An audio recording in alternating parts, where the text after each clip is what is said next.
dito, suk. Uy. Mga Kagwaps TV, halina kayo, malulupet na kalapati ay silipin ninyo.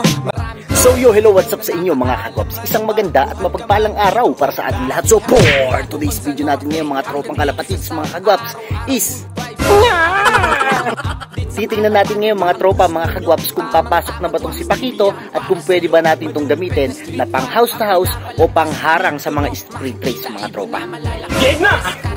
So kung gusto nyo mapanood yan, halina kayo, panuurin nyo na to at baka panuurin pa ng iba. Let's get it on!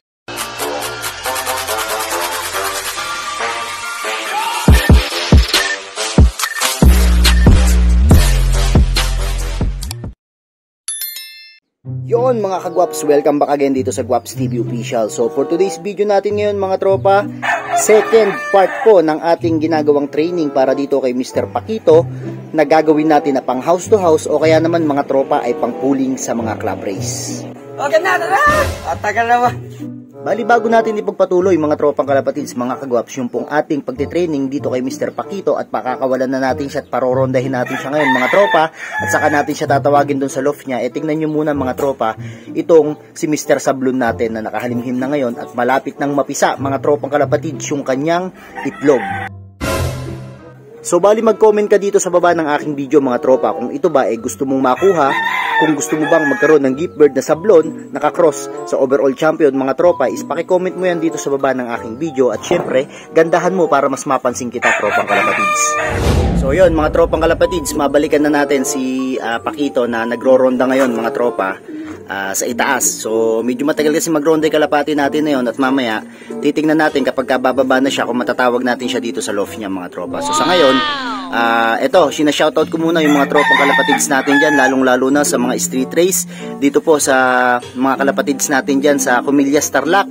Mega shoutout po sa inyo at dito din po sa Concepcion, Tarlac. So sa Sunday po, abangan natin sa Pagudpud. Doon po tayo pupwesto sa Comillas para po ma-vlog natin yung side betan po ng Team Comillas versus dito sa Team Concepcion. Bali, good luck na rin sa magkabilang grupo. Sana magkaroon ng magandang laban, yung dikitan mga tropa at intense. Kasi alam ko na parehas na malupit itong mga kalapati na to. Kaya nagkasundo sila na magsaside betan mga tropa sa last lap, which is sa Pagudpud nga mga tropa. So 22,000 po ang magiging points na paglalaroan nila at tingnan po natin kung sino ang magwawagi. So good luck po sa magkabilang grupo. Mabalikan natin tong pairing na to mga tropang kalapatids. So ito yung sinasabi ko sa inyo sa nakaraang video ko, yung part 1. Hindi ko paghihiwalayin mga tropa yung pairing na to kasi gustong gusto ko na makuhanan ng lahi itong dalawa na to. So sana mangitlog na sila mga tropa. So siguro lilipat natin ng cage dito. Ayan, lipat muna natin dyan yung dalawa na yan. Nagpe-pairing pa lang naman. So alisin natin yung dalawa na yan. Tapos ipapalit natin dito. So yun mga tropa, hali kayo. Tingnan natin muna itong si Pakito at panuurin natin kung paano ba siyang magronda at kung saan ba siya bababa. Dun ba sa taas ng loft niya? Kung saan siya nag-champion? O dito na mga tropa sa baba na kung saan natin siya tinitraining at nandito yung kapares niya sa loft na maliit mga tropang kalapatids mga Kagwaps. So tara, panuurin na natin ito at baka panuurin pa ng iba. Let's get it on! Ayan mga tropa, si Pakito. So hindi niya alam kung doon siya dadapo sa loft na yon or dito siya dadapo sa maraming bubong na to mga tropa. So tingnan natin, panuurin natin kung ano yung magiging pagdapo nitong si Pakito at sana matawag natin siya rito sa loft na to mga tropang kalapatids kasi unang pawala ngayon ni Pakito dito sa loft na to. So tingnan natin, so sana matawag natin siya. Ayan o. Uy, boy, aliga na rito. Naiilang pa siya mga tropa. Sayang, kala ko mabibidyohan ko pag take off niya rito eh. So pwedeng dyan siya dumapo o pwedeng dito mga tropang kalapatid. So titingnan natin yan ha. Ops, putulin ko pala muna mga tropa yung panonood natin dito kay Pakito. So shoutout nga pala sa mga kalapatids natin dyan sa Caloocan na sobrang addict nyo sa street race dyan mga tropang kalapatids mga Kagwap. So nakakatuwa kasi nag-update yung isang viewers natin dyan, isang supporters natin dyan na may kasama pang video. So yung video na yun is ina-upload natin sa page niya, sa page ko pala mga tropa. So maraming salamat sa mga taga Caloocan Nawa ay magkaroon kayo lagi dyan ng magandang laban sa mga street racer natin dyan. Good luck po sa inyong lahat. At syempre sa ibang lugar dyan, shoutout po sa inyo along Metro Manila.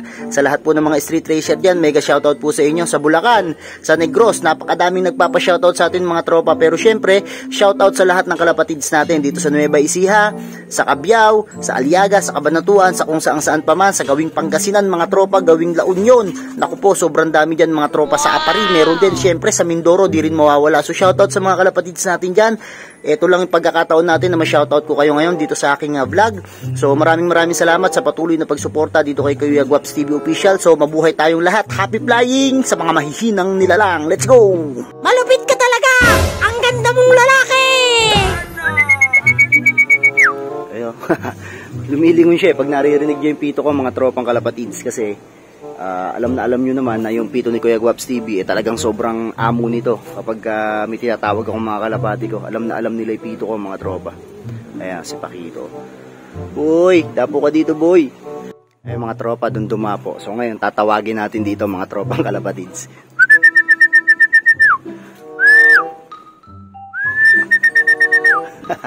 Ayan o. Oops. Sabi ko sa inyo, hindi pa sanay eh. Diba? Pero matapang na rush siya rito mga tropa sa loft na to. So ngayon, ang gagawin lang natin na susunod mga tropa is kailangan lang natin na yung kalapati natin na yon is mapadabo natin siya dito sa gawin na to. So saka susunod dito naman nasa landing board. So unti-untiin lang natin mga tropa para wag masyado mabigla si Pakito. Masakit ang leg ko. Ginagawa mo. Pangalawang pagkakataon, tawagin natin si Pakito. Pakito, sok. Ayan. Sige, bumaba ka dyan. Kanang mailang. Ayan o. Saka pupunta ngayon. Halika, pasok ka dito. Napakakinis mo, grabe ka. Oops, naiilang siya. Halika rito, Pakito. Yeah, sok ka dito, sok. Uy. Ayos oh, pasok. Oh, klak muna. Oh, di ba? Ayos ano. Pwede yata mga tropang kalapatids ah. Grabe ka naman Pakito. Pinapakitang gilas mo naman sa mga viewers natin yung lupit mo. Matalino ka talaga, boy. Malupit ka talaga! Ang ganda mong lalaki! Minom ka kaya muna. Ngal mga tropa oh. Inom ka kaya muna, boy. Hinahanap mo. Ay, patutukain ko muna ulit sa kamay ko mga tropa para mapaglaruan natin to. Ito mga tropang kalapatids, patutukain ko muna ha. Halika. Ayan. So, ganun lang po ang gagawin natin mga tropa, mga kagwaps, sa mga kalapati natin na gusto po natin gawin na pang house to house. Kasi kita nyo to, hindi ito pang house to house, overall champion tong kalapati natin na to. Pero natuturuan po natin siya mga tropa kung paano maging matapang dito sa loft niya mga tropa. So yun mga kagwaps, kung meron kayong natutunan at meron kayong nakuhang kaalaman dito kay Kuya Guaps TV Official, huwag nyo pong kalimutan na mag-comment dito sa baba ng video ko. At syempre, pakishare at pakilike na rin po nitong video natin na to. So dito ko natatapusin tong vlog na to. Muli, this is Kuya Rai and you are watching Guaps TV. Peace out!